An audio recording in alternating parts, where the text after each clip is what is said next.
حواوشي بلدي، عيش بلدي 10 جنيه، حواوشي عجين 10. تمام. معايا حواوشي كبير اللي هو زي دوت. تمام. ده بعمله ب 20 لاهل بلدي. تمام. عندي حواوشي صغير 10 جنيه عجين. عندي حواوشي عيش بلدي 10 جنيه. تمام. مش هقول بقى عشان عندنا ان انا بقول كده ولا ان انا عشان خاطر ان انا ببيع عشان ابيع وخلاص. الحمد لله انا معروف ان انا خوليو. تمام. بقالي 10 سنين في الشغلانه. الحمد لله بقدم اجود حاجه واحسن طعم.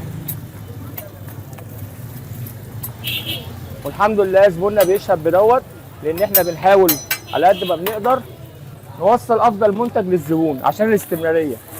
وده بيأكد بفضل الله شغلنا. وعندي برضو امكانيه ان انت بتجيب لحمتك وانا بعملها لك جوه الفرن عندي اكني في العزيه بالظبط. والعيش؟ العيش تمام بشتغل منه من اول 10. ممكن اجهز لحمتي برضو بجيبها انا جاهزات على الجريل عندي.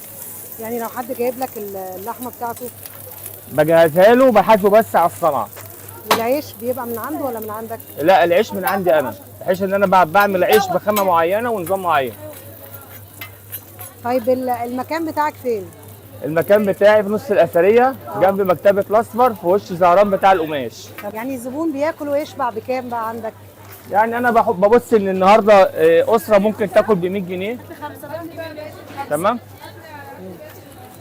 فيها خمس افراد. أيوة. تمام. يدفع ال 100 جنيه. الواحد بيحط ظروفه من ظروف الناس. والحمد لله الواحد بيراعي ربنا اول حاجه في اللقمه اللي بيعملها، لان دي معامله بينه وبين ربنا. دي حاجه. بس انت عندك زحمه كتير يعني؟ الحمد لله، لان ما بخاطبش فئه واحده، بخاطب طلبه وبخاطب ناس عمال، بخاطب يعني فئات كتير. غير كده كمان انا بقدم السعر. عندي كريب بيبدا من اول 25 جنيه. تمام. بحيث ان انا يعني بخاطب الطلبه. الطالب النهارده بياخد له مثلا 25 جنيه مصروف ويقدر ياكل، يقدر يجيب اللقمه، ما دانوش بقى ايه محتار هياكل ايه ولا هيشرب ايه.